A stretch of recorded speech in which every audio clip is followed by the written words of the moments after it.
Whispers of a deadly curse echo through the shadows of London's elite society, where a single jewel promises fortune or fatal doom. Welcome to The Cursed Cameo, a Jewel of Death, a Hercule Poirot mystery that will twist your mind and chill your spine. Grab a cup of tea, take a seat, and let the suspense unfold. If you're hooked and enjoying the tale, hit subscribe. Your support means the world to us. Chapter 1. The mysterious invitation in the heart of 1920s London, where the fog clung to the cobblestone streets like a secretive lover. Hercule Poirot adjusted his impeccable moustache in the mirror of his modest yet elegantly furnished apartment on Whitehaven Mansions. The little Belgian detective, known for his unparalleled grey cells and a penchant for order and method, was savouring a quiet evening with a tisane, when a sharp rap at the door disrupted his tranquillity. It was his faithful companion, Captain Arthur Hastings, bursting in with an air of excitement, his face flushed from the chill outside. "Poirot, old chap," Hastings exclaimed, waving an envelope sealed with an ornate wax crest. "You simply must see this. An invitation to the grandest affair of the season at Lady Harrington's estate. But there's a whisper of something sinister afoot. A cursed jewel, they say, that brings death to its owners." Poirot's eyes twinkled with curiosity as he took the envelope, his small neat hands examining it meticulously. The invitation was from Lady Evelyn Harrington, a widow of considerable wealth and notoriety, whose family heirloom, the infamous Cameo of Cleopatra, was rumoured to carry an ancient Egyptian curse, crafted from a rare emerald and carved with the likeness of the Queen herself. The Cameo had passed through generations, each owner meeting an untimely end.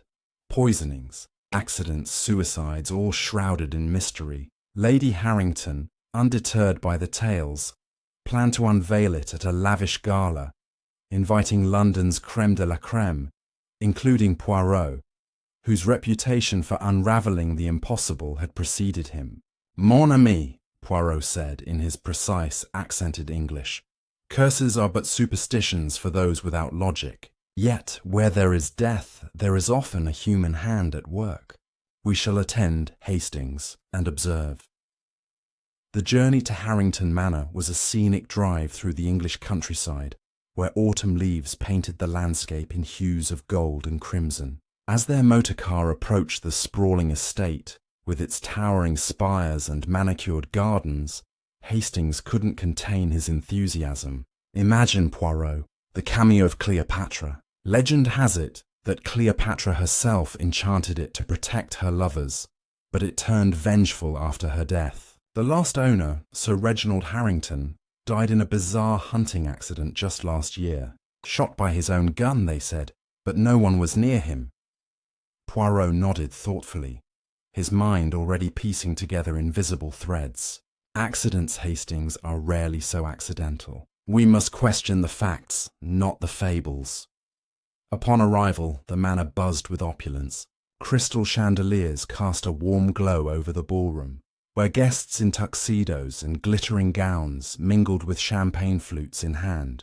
Lady Harrington, a striking woman in her 40s with sharp features and a necklace of pearls, greeted them warmly. "Monsieur Poirot, what an honour. I've heard of your exploits. The Blue Train affair, the Orient Express. With you here, perhaps we can finally debunk this silly curse."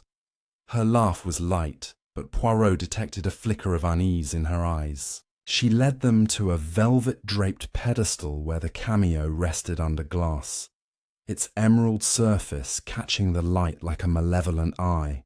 Surrounding it were artifacts from her late husband's Egyptian expeditions, scarabs, amulets, and papyrus scrolls. As the evening progressed, Poirot mingled discreetly, his keen observation noting the guests' dynamics. There was Victor Langford, Lady Harrington's ambitious nephew, eyeing the jewel with barely concealed greed.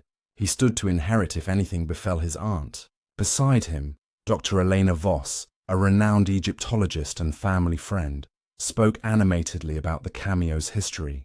"It's authentic Ptolemaic era," she explained to a cluster of admirers. The curse inscription warns, "He who claims me without right shall join the Nile's eternal flow." Then there was Marcus Thorne, a shady antiquities dealer rumoured to have offered a fortune for the piece, his shifty gaze darting around. And not to forget Isabella Rue, Lady Harrington's French maid, who hovered nearby with a tray of hors d'oeuvres, her expression oddly watchful. Hastings, ever the social butterfly, chatted with a young heiress named Clara Beaumont, who confided, "I'm terrified, Captain. My grandmother owned a similar cursed gem. It drove her mad." But Poirot, sipping his syrupy drink, focused on subtleties. A whispered argument between Langford and Thorne in the corner, Voss slipping a note into her reticule, and Lady Harrington touching the cameo case nervously. Suddenly, a scream pierced the air. The lights flickered, plunging the room into momentary darkness. When they restored, Lady Harrington lay crumpled on the floor beside the pedestal, her face contorted in agony, a faint froth at her lips. The cameo was gone, vanished into thin air. Chaos erupted. Guests gasped. Hastings rushed forward, but Poirot raised a hand for calm. "Do not touch her, mes amis. This is no accident." He knelt, examining her without disturbing the scene. No visible wounds, but her teacup nearby emitted a bitter almond scent. Cyanide, perhaps? The curse had struck again, or so it seemed. As police were summoned, Poirot's grey cells whirred. Who had motive? Opportunity? The locked case showed no signs of tampering, yet the jewel was missing. "Hastings," he murmured, "the game is afoot. But remember, the simplest explanation is often the most deceptive. This opening act sets the stage for intrigue, introducing our suspects and the enigma of the cursed cameo. As Poirot begins his methodical investigation, secrets will unravel. But that's for the shadows of the next chapter to reveal. Chapter 2. The first clues. The ballroom of Harrington Manor, once alive with laughter and clinking glasses, now hung heavy with dread. Hercule Poirot stood near Lady Harrington's lifeless form, his sharp eyes scanning the room while the police cordoned off the area. The guests, a mix of London's elite and curious onlookers, whispered in hushed tones, their faces pale under the chandelier's glow. Captain Hastings, still shaken, hovered nearby, his usual cheer replaced by a grim determination to assist his friend. Poirot's mind was a whirlwind of observation, each detail a puzzle piece waiting to be placed. The missing cameo of Cleopatra, the bitter scent of cyanide, and the locked display case. How did they connect? He adjusted his bow tie, a small gesture of composure, and set to work. Poirot began by examining the scene with meticulous care. The velvet-draped pedestal where the cameo had rested was undisturbed, its glass case intact, the lock unforced. Yet the jewel was gone, as if spirited away by some ancient magic. He crouched low, inspecting the floor, and noticed a faint smudge of white powder near the base of the pedestal. Chalk, perhaps, or something more sinister. He pocketed a sample discreetly, using a handkerchief, and turned his attention to the teacup beside Lady Harrington. The faint almond-like odour confirmed his suspicion of cyanide, but how was it administered? The cup was half full, its contents undisturbed by the chaos. Poirot signalled a constable to secure it for analysis, his mind already racing through possibilities. He approached the guests, who had been asked to remain in the ballroom until initial statements were taken. Victor Langford, Lady Harrington's nephew, stood near a marble pillar, his hands fidgeting with a cigarette case. "Monsieur Langford," Poirot began, his voice calm but probing. "You were close to your aunt, n'est-ce pas? Yet I observed you arguing with Monsieur Thorne earlier. Was it about the cameo?"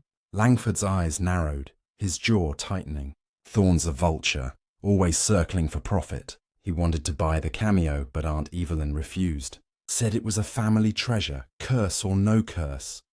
His tone was defensive, but Poirot noted a bead of sweat on his brow despite the cool evening air. Next, Poirot turned to Dr. Elena Voss, the Egyptologist, who was jotting notes in a small leather-bound book. Her composure was striking, her dark eyes steady as she met Poirot's gaze. "Doctor, you spoke of the Cameo's history earlier. This curse, do you believe it has power, or is it merely a tale to frighten the superstitious?" Voss smiled thinly. "I study facts, Monsieur Poirot, not fantasies. The Cameo's inscription is real, but curses, they're for storybooks. Still, its value makes it a target. Someone might kill to possess it." Her words were measured, but Poirot caught a fleeting glance toward the empty pedestal, as if she knew more than she let on. Marcus Thorne, the antiquities dealer, was less forthcoming. When Poirot questioned him, he shifted uncomfortably. His expensive suit creased from nervous pacing. "I deal in rare artifacts, Poirot, not murder. I offered Lady Harrington a fair price for the Cameo. 7 figures, mind you, but she laughed me off. Said it wasn't for sale." His voice carried a hint of resentment, and Poirot noted his hands were calloused, unusual for a man of his profession. Could he have tampered with the case, or worse, the tea? Isabella Roux, the French maid, was found near the servants' entrance, her apron twisted in her hands. "Mademoiselle," Poirot said gently, "you were near the pedestal when the lights went out. Did you see anything unusual?" Isabella's eyes darted away, her accent thick with nerves. "Non, monsieur. It was dark, and I was serving drinks. I heard the scream. Then, nothing." Her hesitation was subtle, but Poirot's keen senses caught it. Was she hiding something, or merely frightened? As the police began their interviews, Poirot stepped outside to the terrace, where the cool night air sharpened his thoughts. Hastings followed, eager for insight. "What do you make of it, Poirot?" "The Cameo vanishing, the poison! It's like the curse is real!" Poirot shook his head, his moustache twitching. "Mon ami, curses do not steal jewels or pour poison. A human hand is at work, and I suspect a clever one. The white powder, the locked case, the blackout. These are not accidents but orchestrations." He paused, gazing at the starry sky. "We must learn more about our suspect's motives and movements. Someone in that room planned this crime with precision." Before returning inside, Poirot noticed a gardener's shed near the manor's edge, its door slightly ajar. Curious, he approached, finding a discarded cigarette butt and a scrap of paper with a partial sketch of the Cameo's pedestal. He tucked the paper away, his mind buzzing.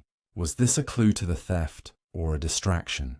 Back in the ballroom, he overheard a constable mention that the manor's electrical box had been tampered with, causing the brief blackout. The plot thickened, and Poirot's grey cells hummed with anticipation. The night was far from over, and the little Belgian detective knew the truth lay hidden in the details. Details he would uncover, step by methodical step. As the police continued their work, Poirot prepared to delve deeper into the suspect's secrets, knowing the next revelation would bring him closer to unmasking the killer. Chapter 3: Shadows of the Past. As the clock struck midnight in Harrington Manor, the police had ushered the guests into the adjoining drawing room for more formal interrogations, leaving the ballroom sealed like a tomb. Hercule Poirot, undeterred by the late hour, requested permission from Inspector Japp, who had arrived post-haste from Scotland Yard, to assist in the questioning. Japp, a burly man with a no-nonsense moustache, grumbled but relented, knowing Poirot's track record. "All right, Poirot, but no funny business with those grey cells of yours. This is a straightforward poisoning and theft." Poirot smiled enigmatically. "Ah, Inspector, nothing is ever straightforward when death wears a mask of curse." With Hastings at his side, taking notes in his earnest way, Poirot began peeling back the layers of deception. First, they revisited Victor Langford in a side parlour where he sat nursing a brandy, his earlier defensiveness now laced with impatience. "Monsieur Langford," Poirot probed, "your aunt's will, does it favour you greatly? And where were you precisely when the lights extinguished?" Langford set down his glass with a clink. "I'm her only living relative, so yes, I inherit. But I was across the room, chatting with Clara Beaumont. Ask her. She'll confirm it." His alibi seemed solid, But Poirot noted the way Langford's fingers drummed a restless rhythm on the armrest, a tell of hidden anxiety. Pressing further, Poirot inquired about his financial troubles, having overheard whispers of gambling debts among the staff. Langford bristled. "That's personal, Poirot. Debts don't make me a killer." Yet the detective filed away the motive. Desperation could forge a deadly hand. Shifting to Dr. Elena Voss, who waited in the library surrounded by ancient tomes, Poirot found her examining a book on Egyptian poisons. "An interesting choice, Doctor," he observed, his eyes sharp. "Your expertise in antiquities, does it extend to toxins like those from the Nile's flora?" Voss closed the book with a snap, her composure cracking slightly. "Purely academic, monsieur. I was in the powder room during the blackout, freshening up. Isabella can vouch for me. She passed by." But when Poirot later cross-checked with the maid, Isabella hesitated, admitting she hadn't seen Voss clearly in the dim hall. An inconsistency. Voss's alibi wobbled like a reed in the wind. Moreover, Poirot recalled her slipping a note earlier. What secrets did it hold? Voss deflected questions about her research funding tied to the Harrington estate, but her evasive answers hinted at financial entanglements. Marcus Thorne proved a tougher nut, lounging in the conservatory amid exotic plants, his cigar smoke curling like a serpent. "You again, Poirot?" "I've told the police. I was at the buffet sampling the caviar when everything went dark." Witnesses confirmed his position, but Poirot zeroed in on his calloused hands. "Monsieur Thorne, for a dealer in fine arts, your hands suggest manual labour, perhaps picking locks or wiring sabotage." Thorne laughed harshly. "I tinker with restorations, that's all. And yes, I wanted the Cameo, but stealing it, too risky for my reputation." Digging deeper, Poirot uncovered Thorne's history of shady deals through a quick chat with Japp, who mentioned Interpol files. Thorne had motive aplenty. Selling the cursed jewel on the black market could erase his mounting losses from a failed auction. Isabella Roux, interviewed in the kitchen where she fidgeted with a tea towel, revealed more under Poirot's gentle persistence. "Mademoiselle, your loyalty to Lady Harrington, was it absolute? And that watchful gaze in the ballroom, what did it conceal?" Tears welled in her eyes. "She was kind to me, monsieur. I was refilling trays near the door during the outage. But I heard footsteps, quick ones, toward the pedestal." This new detail electrified Poirot. Someone had moved in the dark. Isabella confessed to overhearing arguments. Langford pleading for money, Voss demanding access to artifacts, Thorne threatening exposure of family secrets. Her position as a servant made her invisible, yet all-seeing. But why the hesitation earlier? Fear, monsieur, the curse, or the living who wield it. As dawn's light crept through the windows, Poirot and Hastings retreated to the study for a private conference. "It's a web of lies, Poirot," Hastings said, rubbing his eyes. "Everyone has something to hide." Poirot paced, his small feet silent on the carpet. "Precisely, mon ami. Alibis intersect, yet fracture under scrutiny. The blackout was timed perfectly. Tampered wires suggest premeditation. And the poison. Cyanide in the tea. But who slipped it in? We must consider alliances. Perhaps not one killer, but two." A knock interrupted. A constable with news of a search. In the garden shed, they found tools matching the electrical sabotage and a glove with traces of white powder, similar to the smudge by the pedestal. The powder, analysed hastily, proved to be a theatrical compound used for illusions, smoke and mirrors, literally. Poirot's eyes lit up. Ah, the theft was a trick. The Cameo didn't vanish. It was concealed in plain sight, perhaps swapped or hidden during the chaos. This revelation pointed to someone with stage knowledge, Thorne's restorations, or Voss's lectures. As the suspects were released pending further evidence, Poirot sensed the noose tightening. But a telegram arrived from his contacts in Cairo, hinting at the Cameo's true origins. Not cursed, but embedded with a hidden compartment for secrets. What did it hold that warranted murder? With the manor now a hive of forensic activity, Poirot prepared to chase these leads into the underbelly of London's antique world, where truths lurked in dusty vaults. The puzzle grew, but the little detective's resolve hardened like diamond. Chapter 4. The Hidden Compartment. The first rays of dawn painted Harrington Manor in a golden haze, but the air inside remained thick with suspicion. Hercule Poirot, his mind as sharp as the morning light, stood in the study, poring over the telegram from Cairo. The message, penned by an old contact in the antiquities trade, revealed a startling detail. The cameo of Cleopatra was not merely a jewel, but a relic with a concealed compartment, likely used in ancient times to smuggle royal decrees or poisons. This discovery shifted Poirot's perspective. The theft and Lady Harrington's murder weren't just about greed. They were about secrets the cameo might hold. Captain Hastings, bleary-eyed but eager, leaned over Poirot's shoulder.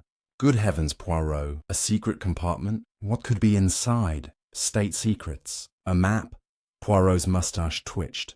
Perhaps, mon ami, or something far more dangerous. We must find the cameo before its contents are unleashed. Poirot requested Inspector Japp's permission to examine the manor's library, suspecting it held clues to the cameo's history. The room, lined with oak shelves and smelling of old leather, housed Lady Harrington's late husband's collection of Egyptian artifacts and journals. As Japp's men dusted for fingerprints, Poirot scanned the shelves, his gloved hands pulling down a weathered notebook labelled Harrington Expeditions, 1910. The pages detailed Sir Reginald's digs in Alexandria, including sketches of the cameo with notes on its intricate clasp mechanism. One entry caught Poirot's eye. Suspect cameo holds a pharaoh's token, possibly a vial or scroll. Local guide warned of tampering.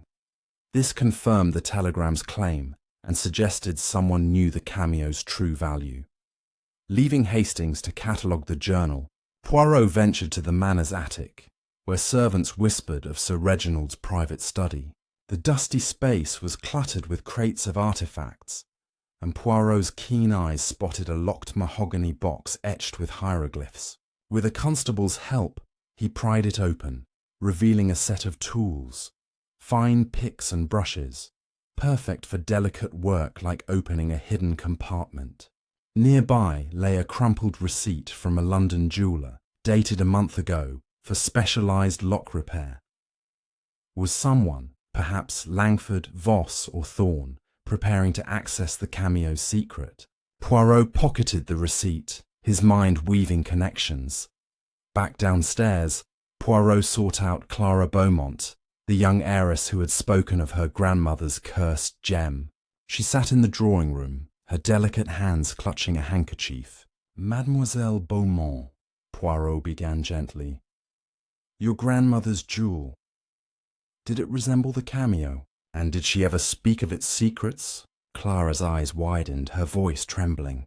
It was similar, yes, an emerald with a carved figure. She said it whispered to her, drove her to paranoia. Before she died, she hid it, saying it held something no one must find. I thought it was madness, but now, Poirot nodded, suspecting Clara's tale might mirror the cameo's power to incite fear or greed.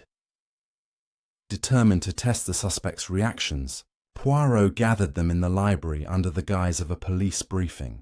He casually mentioned the cameo's hidden compartment, watching their faces. Victor Langford's eyes flickered with surprise, quickly masked by a cough.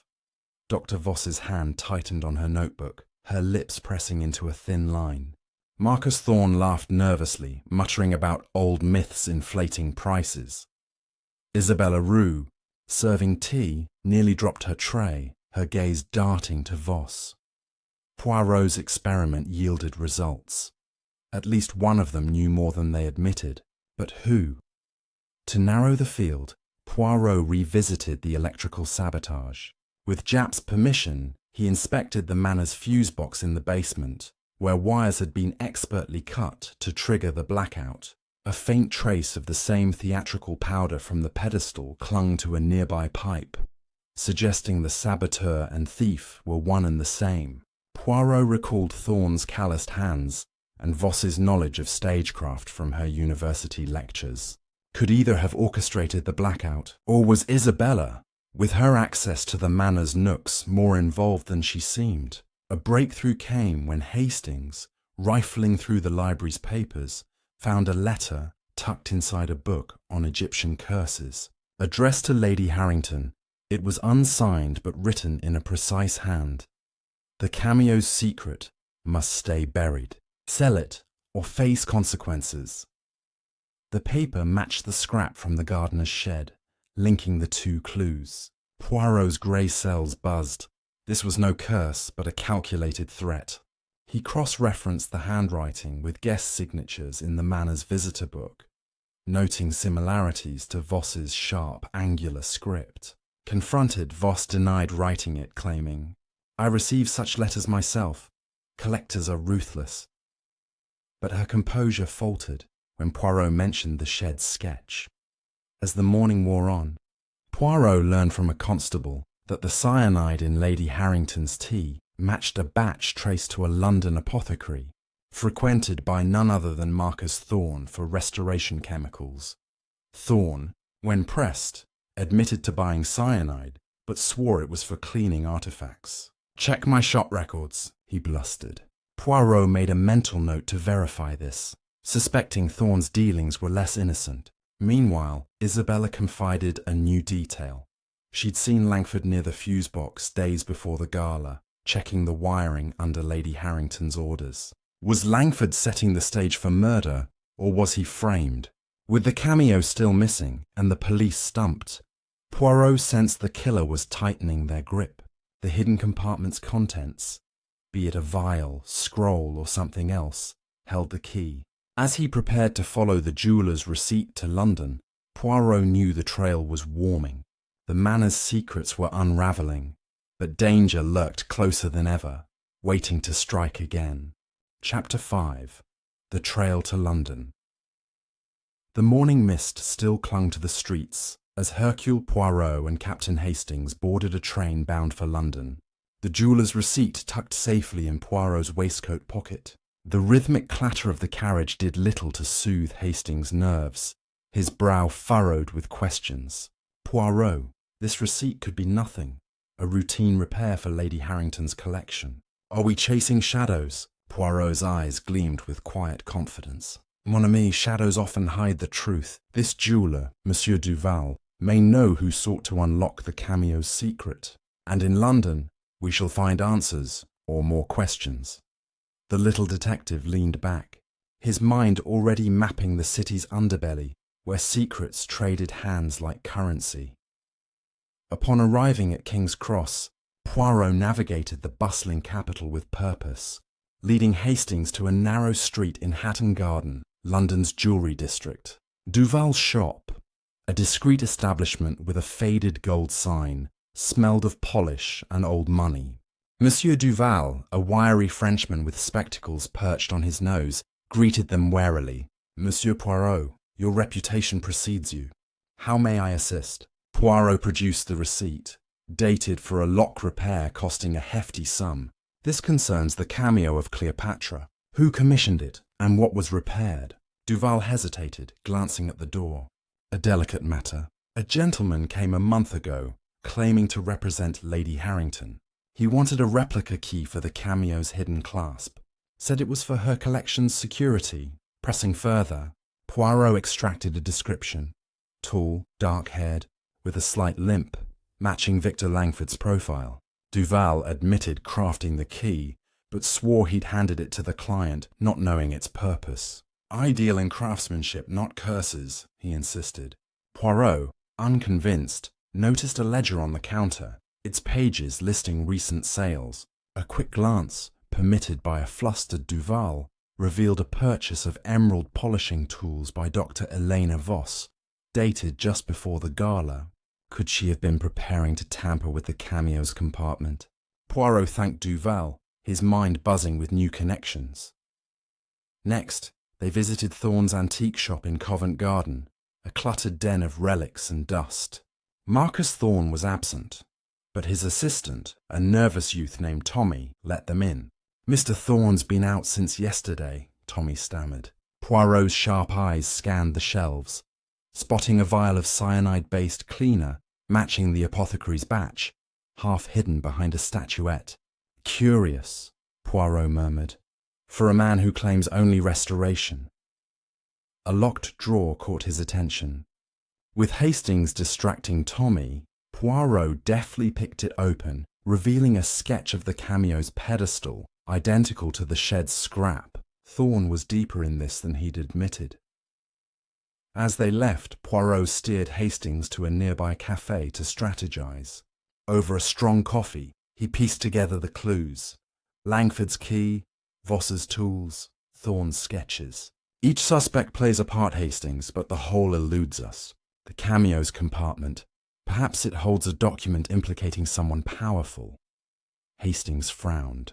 "But who poisoned Lady Harrington? And where's the Cameo now?" Poirot sipped his coffee, unruffled. "Patience, mon ami. The poisoner needed access to her tea, and the thief needed darkness. We must revisit Isabella's footsteps. She saw more than she claims."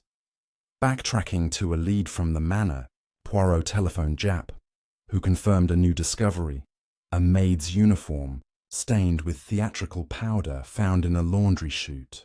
Isabella's nervous demeanor flashed in Poirot's mind. Had she been coerced into aiding the blackout? He arranged to meet her in London, where she'd fled after questioning, claiming family matters. At a modest boarding house, Isabella greeted them, her eyes red from crying. "Monsieur, I swear I meant no harm. That night, someone slipped me a note, told me to spill wine near the fuse box to distract the staff. I didn't know it was for murder." The note, now lost, bore a typed warning: "Do this, or your brother in Marseille pays." Poirot's heart softened, but his mind sharpened. Someone was pulling strings. A sudden tip from Jap sent them to a pawn shop in Whitechapel, where a shady dealer claimed to have seen an emerald Cameo. The shop was a grimy hole, its owner cagey. "Heard about a green jewel, yeah, but it didn't stay long. Fella with a limp sold it yesterday, then vanished. Langford again, or a clever disguise." The trail went cold, but Poirot found a torn ticket stub on the floor for a train to Dover. Was the Cameo leaving England? Time was slipping away. As dusk fell, Poirot and Hastings returned to their hotel, the detective's mind a whirl of motives and misdirection. The Cameo's secret was a magnet for betrayal, but whose hand held the poison? With Isabella's coercion, Thorne's sketches, Voss's tools, and Langford's key, the puzzle was taking shape. But a vital piece remained hidden, waiting in the fog of London's secrets. Chapter 6. The Dover.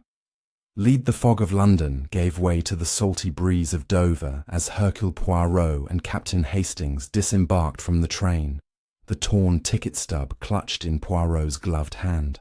The clue pointed to a hasty escape.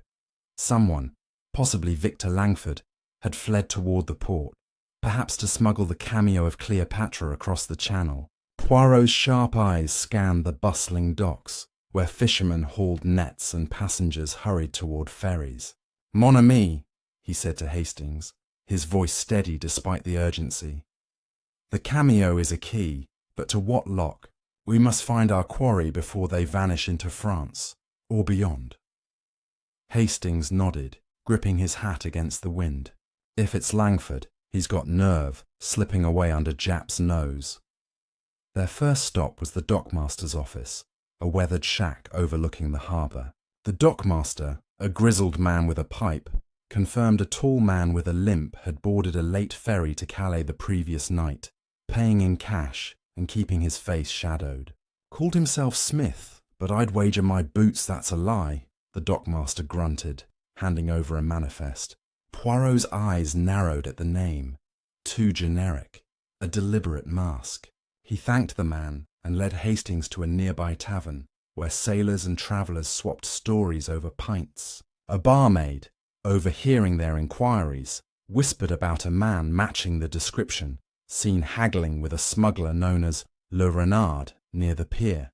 He had a package, small but heavy, wrapped in cloth, she added, pocketing Poirot's tip.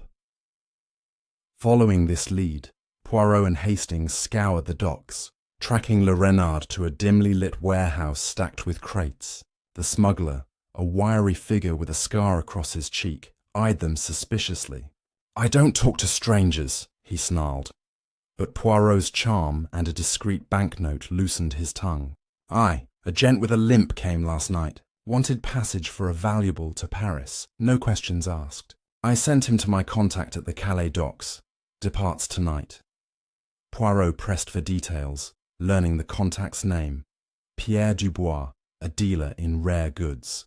The Cameo was still in play, but time was tight. Back at the station, Poirot telegraphed Inspector Japp to alert Calais authorities, though he doubted they'd act swiftly. To cover all bases, he contacted a London informant, a retired fence named Benny, who knew the city's black market. Benny's reply came swiftly. Rumours swirled of a high-value emerald hitting Paris auction houses, linked to a cursed relic. The trail was heating up, but Poirot sensed misdirection. "Hastings, why flee to Dover if the Cameo is already in Paris? Perhaps our thief is laying a false trail." Hastings scratched his head. "But who?" "Langford's the only one with a limp." Poirot smiled thinly. "A limp, mon ami, can be faked. A cane, a stone in the shoe. We must question appearances." Returning to London by evening, Poirot diverted to Dr. Eleanor Voss's university office, suspecting her expertise tied her to the Cameo's destination.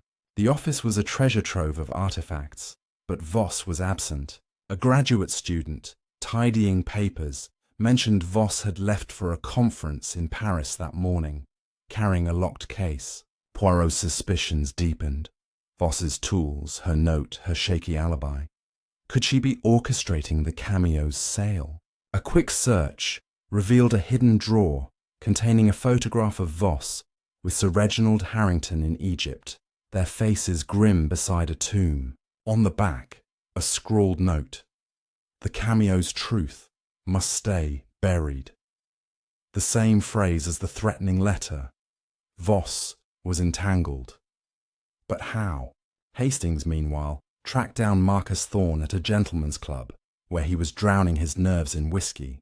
Confronted about the Paris rumours, Thorne scoffed. "I'm no fool to chase a cursed jewel abroad. My business is here." But his eyes darted to a telegram on the table, addressed from Paris. "Item secured. Await payment." Poirot, joining them, seized the telegram, his voice icy. "Monsieur Thorne, your lies unravel. Who is your buyer?" Thorne paled but stayed silent, claiming ignorance. Poirot noted his trembling hands. Fear, not innocence. A late call from Japp brought news. Isabella Roux had vanished from her boarding house, leaving a note. "Forgive me. I had no choice." Poirot's heart sank. She was either a pawn or a player, but her absence tightened the web. The Cameo's secret, whatever it held, a formula, a map, or a name, was worth killing for. As night fell, Poirot stood by the Thames, the city's lights reflecting his resolve. "The game shifts to Paris, Hastings. We must follow, but first we unmask the puppeteer pulling these strings." The chase was on, and the little Belgian detective knew the next move would test his grey cells to their limit, as the Cameo's deadly shadow stretched across the sea. Chapter 7. Pursuit. Across the Channel.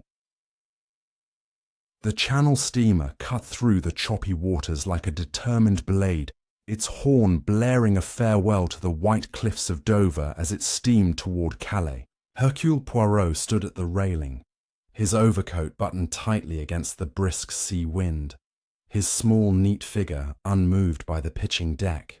Beside him, Captain Hastings clutched the rail with white knuckles, his face a shade paler than usual. "I say, Poirot, this crossing is rougher than I expected. Are you certain we're on the right track?" Voss to Paris, Thorne's telegram, Isabella's disappearance. It all seems like a tangled knot. Poirot's green eyes fixed on the horizon, where France loomed as a hazy silhouette. Ah, mon ami, knots are made to be untied. The Cameo calls us across the water, its secret a siren song for the greedy. In Paris, we shall find the threads and weave the truth. Upon docking in Calais, the pair wasted no time, hailing a taxi to the train station where a sleeper to Paris awaited. Poirot had wired ahead to his old friend, Inspector Giraud of the Sûreté, a rival from past cases whose methods clashed with Poirot's, but whose resources were invaluable. Giraud met them at Gare du Nord, his tall frame and pomaded hair as impeccable as ever. "Poirot, you Belgian busybody, what brings you chasing phantoms to France? This cursed jewel of yours sounds like English superstition." Poirot smiled politely, masking his amusement at Giraud's bluster. "Superstition, my dear Giraud?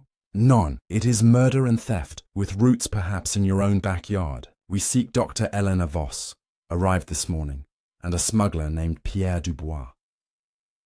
Giraud grunted, leading them to a waiting car. "Dubois is known to us, a fox in the henhouse of antiquities, and Voss, she's registered at the Hotel Majestic, attending a symposium on Egyptian relics."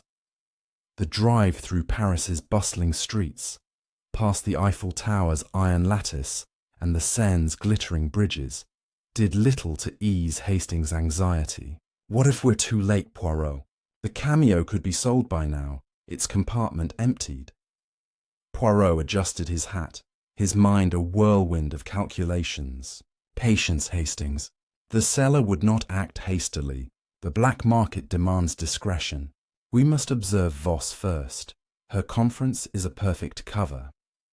At the Hotel Majestic, a grand edifice of marble and chandeliers, Poirot charmed the concierge into revealing Voss's room number. Disguised as a hotel inspector, he knocked, but no answer came. Forcing entry with Giraud's authority, they found the room in disarray. Papers scattered, a suitcase half-packed, and a note on the dresser. "Meet at the Louvre, midnight. Bring the key." The handwriting matched the threatening letter from Harrington Manor. Voss was either victim or villain. Giraud's men swept the room for clues, uncovering a hidden panel behind a mirror that revealed a small safe. Inside lay a dossier on the Cameo of Cleopatra, with annotations in Voss's hand. Chemical analyses of the emerald, diagrams of the hidden compartment, and a startling revelation.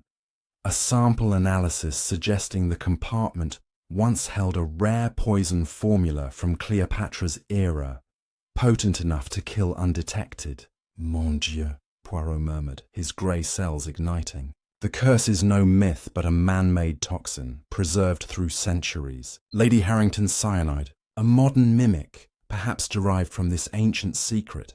Hastings gasped. So the murderer knew the formula, used it to stage the curse. Giraud nodded grimly. "If Voss has it, she's dangerous. We'll stake out the Louvre."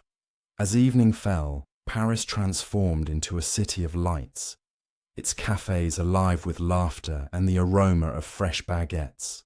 Poirot, Hastings and Giraud positioned themselves near the Louvre's Grand Pyramid entrance, shadows among the tourists. Midnight approached. The museum's halls closed, but its gardens open to the night. A figure emerged from the darkness. Dr. Voss, her coat collar turned up, clutching a satchel. She paced nervously near the winged Victory statue, glancing at her watch. Suddenly, another shadow detached from the trees. Marcus Thorne, his face gaunt under the lamplight, a briefcase in hand. "You have it?" Voss hissed, her voice carrying on the wind. Thorne nodded. "The Cameo, compartment intact, but the price doubled. Too many eyes on us." Voss snarled. "You fool, Langford was supposed to deliver it. Where is he?" Poirot's ears perked at the name. Langford involved, after all. Before the exchange could happen, a third figure lunged from the bushes. Victor Langford, his limp exaggerated in haste, a pistol glinting in his hand. Traitors. "The Cameo is mine by right." Chaos erupted. Voss screamed. Thorne dropped the briefcase and Langford fired a warning shot into the air. Giraud's men surged forward, but Poirot held back, observing. In the melee, Isabella Roux appeared like a ghost, snatching the briefcase and fleeing toward the Seine. "Stop her!" Giraud bellowed, giving chase. The pursuit wound through Paris's winding alleys, Isabella's slight form dodging with surprising agility. Poirot, despite his age, kept pace with logic over speed, directing Giraud's officers to cut her off at Pont-Neuf. Cornered on the bridge, Isabella halted, the briefcase clutched to her chest, tears streaming. "Please, Monsieur Poirot, it's not what you think. They forced me, blackmailed me with my family's safety." Poirot approached gently, his voice soothing. "Mademoiselle, the truth now." "Who are they?" Isabella sobbed, revealing a tangled alliance. Voss, Thorn, and Langford had conspired to steal the Cameo, believing its compartment held a priceless alchemical formula for eternal youth, not poison. Lady Harrington had discovered their plot and refused to sell, so they staged her murder with cyanide mimicking the ancient toxin, using the blackout and theatrical powder for the theft. Isabella, coerced as the inside woman, had hidden the Cameo in the manor until smuggling it to Paris. Giraud arrested Voss, Thorn, and Langford on the spot, their denials crumbling under Poirot's pointed questions. The briefcase yielded the Cameo, its compartment opened to reveal a brittle papyrus scroll with hieroglyphs detailing Cleopatra's secret poison blend. Harmless now from age, but the knowledge deadly in modern hands. Ah, the curse was greed, Poirot reflected, as the suspects were led away. Each sought immortality through wealth or knowledge, but found only chains. With the case cracking open, Poirot knew loose ends remained. The formula's modern replication, Isabella's full role, but Paris's dawn promised resolution. As the city of light awoke, the little detective prepared to tie the final knots. The Cameo's deadly jewel finally dimmed. Chapter 8. The Confession and the Conundrum. The Paris dawn cast a soft pink glow over the Seine, but the atmosphere in the Sûreté's interrogation room was anything but serene. Hercule Poirot sat across from Isabella Roux, her wrists cuffed but her eyes defiant, the weight of her confession hanging heavy in the air. Inspector Giraud paced nearby, his impatience a stark contrast to Poirot's calm precision, while Captain Hastings leaned against the wall, scribbling notes with a furrowed brow. The Cameo of Cleopatra, now secured in a locked evidence box, sat on the table, its emerald surface glinting like a silent witness. Poirot's grey cells hummed. Isabella's story had unravelled part of the plot, but the modern cyanide, the mastermind's identity, and the scroll's true purpose remained elusive. "Mademoiselle Roux," Poirot began, his voice gentle yet piercing, "you have admitted to aiding the theft, coerced by threats to your family. But the poison, who supplied it, and why the elaborate curse?" Isabella's gaze dropped, her fingers twisting a loose thread on her sleeve. "Monsieur Poirot, I swear I didn't know about the cyanide. They, Voss, Thorn, and Langford, told me the blackout was just to steal the Cameo. I spilled the wine near the fuse box as instructed to distract the staff. The note about my brother in Marseille came a week before, typed, no signature. I thought it was just about the jewel's value, not murder." Her voice cracked, and Poirot noted genuine fear in her eyes, but also a flicker of omission. "And the Cameo's hiding place?" he pressed. "You concealed it in the manor. Where?" Isabella admitted to stashing it in a hollowed-out book in the library, retrieved later to smuggle to Paris under Langford's orders. "He said it was his inheritance, that he'd protect me if I obeyed." Poirot turned to the other suspects. Held in separate rooms to prevent collusion, Dr. Elena Voss sat rigidly, her academic poise fraying under scrutiny. "Doctor, your dossier on the Cameo detailed its poison formula. Did you recreate it?" Voss's eyes flashed with indignation. "I'm a scholar, not a chemist. My research was theoretical. Cleopatra's toxins, yes, but I never synthesized them. I wanted the Cameo for study, to publish its secrets, not to kill. Yet Poirot recalled her purchase of emerald polishing tools and the note in her handwriting. "And the threatening letter to Lady Harrington?" he asked. Voss faltered.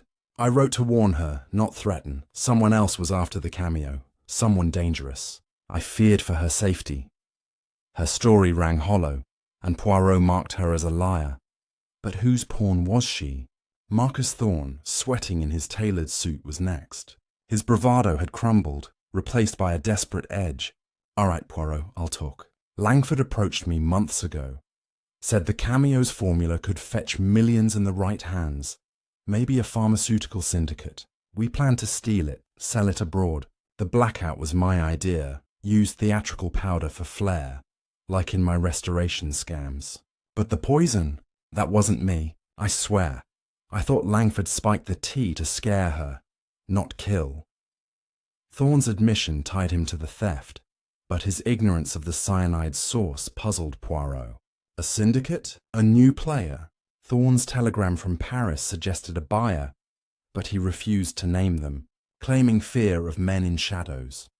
Victor Langford, the last to be questioned, leaned back with a smirk, his limp less pronounced in confinement. "You've got nothing on me, Poirot. I was across the room when Aunt Evelyn died. Clara Beaumont can confirm it. The Cameo's mine by right. I only wanted what was owed." Poirot's eyes narrowed. "And the key from Duval? The fuse box tampering? Your flight to Dover?" Langford's smirk faded. "I ordered the key to access the compartment, yes. But I didn't poison anyone. Someone framed me, probably Thorne, the double-crossing rat. His alibi held. But Poirot sensed Langford's greed made him a willing tool, if not the mastermind. Giraud, frustrated by the conflicting stories, slammed a fist on the table. "They're all lying, Poirot. We've got the Cameo, the scroll, but no clear killer." Poirot, unruffled, requested a chemical analysis of the cyanide from Lady Harrington's tea, comparing it to the ancient formula in Voss's dossier. The results, rushed by a Sûreté lab, were startling. The cyanide was modern, pharmaceutical grade, not derived from Cleopatra's recipe, but its delivery mimicked the scroll's method. Dissolved in liquid for undetectable ingestion. This suggests, Poirot mused, a killer with access to advanced chemistry. Not just historical knowledge, a breakthrough. Came when Giraud's men traced the Paris telegram's sender to a shadowy figure known only as Lou, Patron, a black market broker with ties to international syndicates. Poirot's informant, Benny, confirmed Le Patron had been sniffing around Egyptian relics for months, offering vast sums for unique compounds. Was this the mastermind, manipulating Voss, Thorne, and Langford? Isabella's coercion pointed to a larger network, and Poirot suspected Le Patron had orchestrated the murder to secure the Cameo's formula, using the curse as a smokescreen. To test his theory, Poirot staged a trap. He had Giraud leak a false report to the press.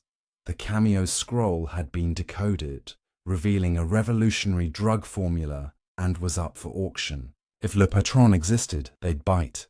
Meanwhile, Poirot revisited Isabella's note about her brother, tracing it to a Marseille address, a fake, but linked to a postbox used by Thorne's contacts. The web tightened, but danger loomed.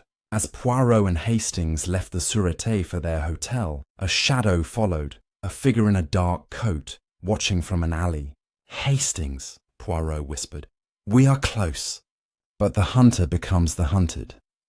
With the trap set and Le Patron's shadow looming, Poirot prepared for a showdown, knowing the next move would expose the killer's hand, or end his own pursuit. Chapter 9. The Trap. Springs. The Parisian night was alive with the hum of cafes and the clatter of horse-drawn carriages, but an undercurrent of menace pulsed through the city as Hercule Poirot and Captain Hastings returned to their hotel near the Place Vendôme. The false press leak about the Cameo's scroll, a supposed revolutionary drug formula up for auction, had been planted, and Poirot's instincts told him the mysterious Le Patron would soon emerge from the shadows. His grey cells worked tirelessly, piecing together the motives of Dr. Elena Voss, Marcus Thorne, Victor Langford, and the coerced Isabella Rue. The cyanide's modern origin, the staged curse, and the cameo's hidden compartment all pointed to a mastermind beyond the trio's greed. A puppet master pulling strings from afar. "Hastings," Poirot said, his voice low as they entered the hotel lobby. "Tonight, we set the stage. The hunter must believe they have won, only to fall into our net." Inspector Giraud, though sceptical of Poirot's theatrics, had agreed to stage a sting operation at the Hôtel Drouot, Paris's famed auction house, where the auction of the scroll's secrets was announced. Undercover officers mingled with the crowd of wealthy collectors and shady dealers, their eyes peeled for anyone matching Le Patron's elusive profile. Poirot, disguised in a subtle false beard and spectacles, posed as a Swiss antiquarian, while Hastings, less convincingly, played his assistant, muttering about the discomfort of his borrowed suit. "I feel like a dashed fool, Poirot," he whispered. Poirot's moustache twitched beneath the disguise. "Courage, mon ami. The fool often catches the fox by surprise." The auction house buzzed with anticipation, its opulent hall filled with velvet chairs and glittering chandeliers. A decoy scroll, crafted by Giraud's team to mimic the cameo's papyrus, lay under glass on a central podium, guarded by two plainclothes officers. Poirot's eyes darted across the room, noting familiar faces. Voss, released on bail but under surveillance, sat stiffly, her gaze locked on the scroll. Thorne, fidgeting near the back, whispered to a man in a pinstripe suit. Langford, bold despite his arrest, lounged near the front, his cane tapping rhythmically. Isabella, under police protection, was absent, safely hidden at a safe house. "They are all here," Poirot murmured to Giraud, concealed behind a curtain. "But Le Patron will not show unless tempted." As the auction began, a charismatic auctioneer, secretly a sûreté agent, described the scroll's priceless alchemical secrets, inflating its value to lure the mastermind. Bids climbed rapidly, but Poirot focused on the crowd's edges, where a figure in a dark cloak slipped in late, their face obscured by a wide-brimmed hat. The figure signalled subtly to Thorne, who nodded and approached the podium, bidding aggressively. "That's our mark," Poirot whispered to Giraud, who signalled his men to close in. But before they could act, the lights flickered, a chilling echo of the Harrington Manor blackout. In the brief darkness, a shot rang out, and the decoy scroll vanished from its case. Chaos erupted. Bidders screamed, officers shouted, and Poirot, undeterred, scanned the room. The cloaked figure had vanished, but Thorne lay slumped near the podium, clutching his shoulder, blood seeping through his fingers. "It was him, Le Patron!" Thorne gasped as Giraud's men rushed to his aid. Poirot knelt beside him, his voice urgent. "Who, Monsieur Thorne?" "Name him!" Thorne's eyes fluttered, pain clouding his words. "Not a man, a woman. She betrayed us all." He passed out before elaborating, leaving Poirot stunned.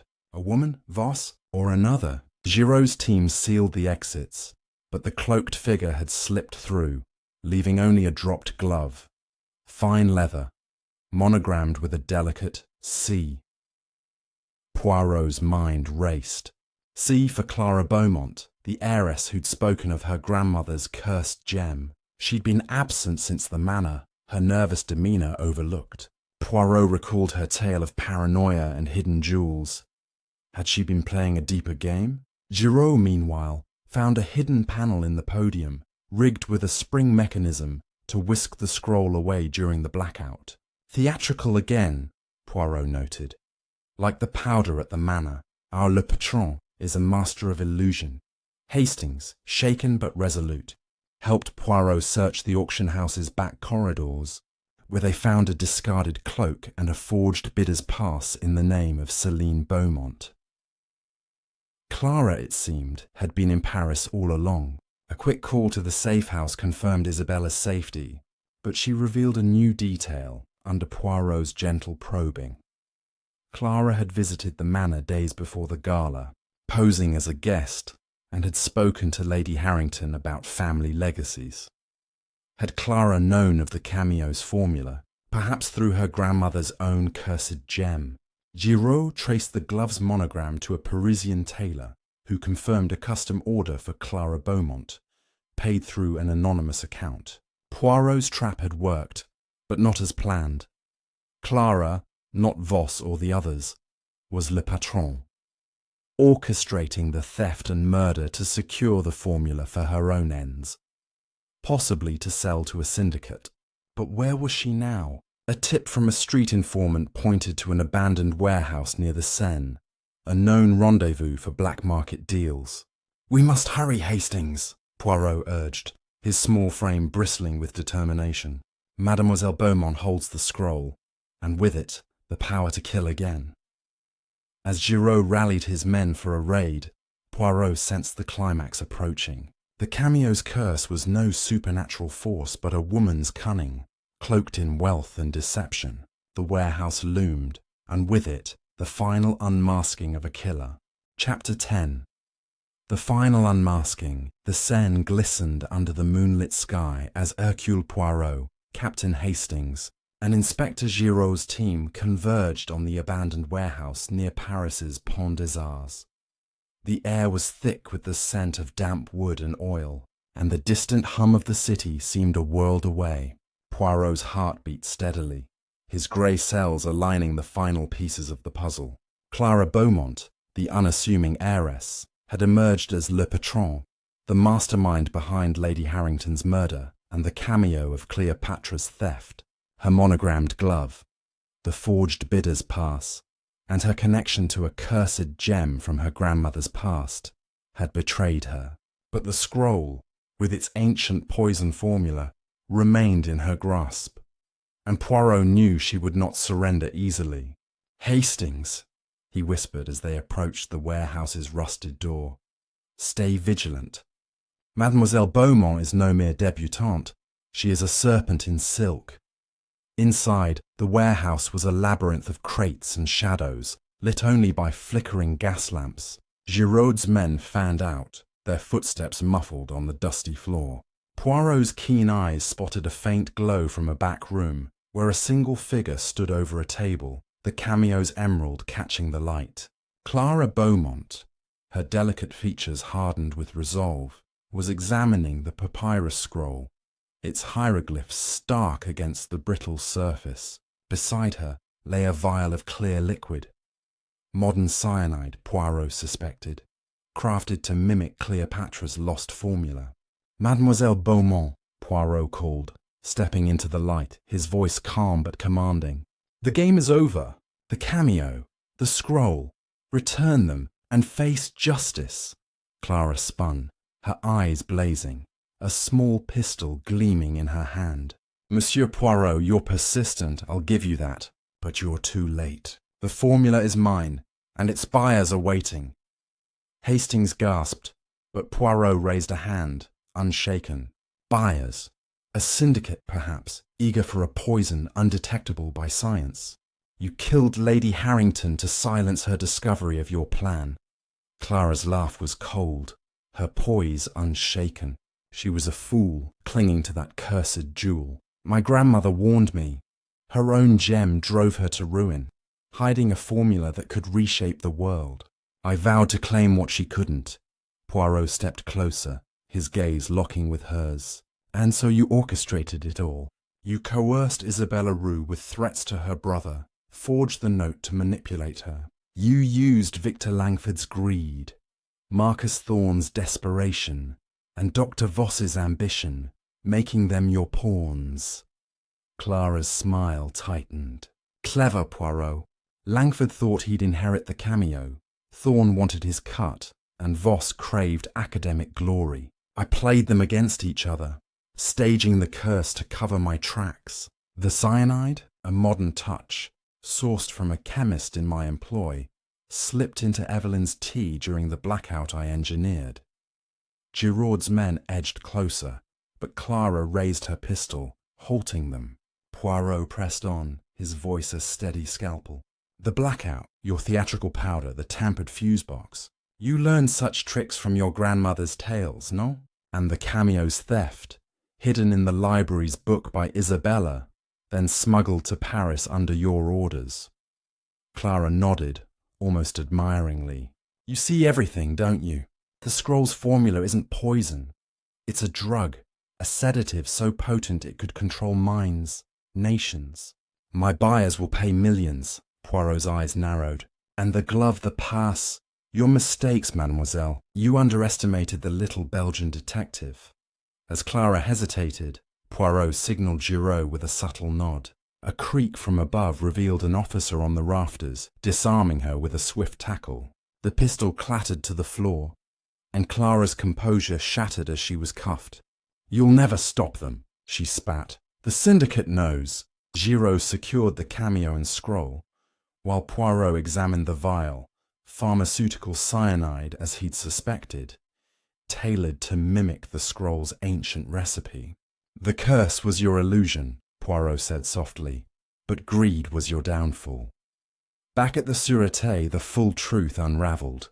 Clara confessed to masterminding the plot, driven by her grandmother's obsession with a similar gem, which had held a fragment of the same formula. She'd tracked the cameo of Cleopatra for years, infiltrating Lady Harrington's circle as a guest to learn its secrets. The threatening letter to Harrington, signed in Voss's hand, was Clara's forgery to deflect suspicion. Isabella, manipulated by fear, had been her unwitting tool, while Langford, Thorne, and Voss were lured by promises of wealth or fame, unaware Clara planned to betray them. The syndicate, a shadowy group of industrialists, remained out of reach, but Giraud vowed to pursue them. Poirot, Hastings, and Giraud returned to London, the cameo and scroll locked in Scotland Yard's vaults. Isabella, cleared of murder but charged with aiding theft, was released with a light sentence, her cooperation noted. Langford, Thorne, and Voss faced trial for conspiracy, their dreams of riches shattered. As Poirot sipped a tisane in his Whitehaven mansion's flat, Hastings marvelled. You did it, Poirot. Unravelled the curse. Poirot smiled faintly. There was no curse, mon ami. Only human ambition cloaked in myth. The grey cells. They never fail. The mystery closed, but Poirot's thoughts lingered on the syndicate, a shadow yet to be dispelled. For now, though, justice prevailed. If you've enjoyed this tale of intrigue and deception, grab a cup of tea and hit that subscribe button. Your support means the world to us. Comment below, who did you suspect? Stay tuned for more mysteries, and thank you for joining Hercule Poirot on this deadly dance with the cameo of Cleopatra.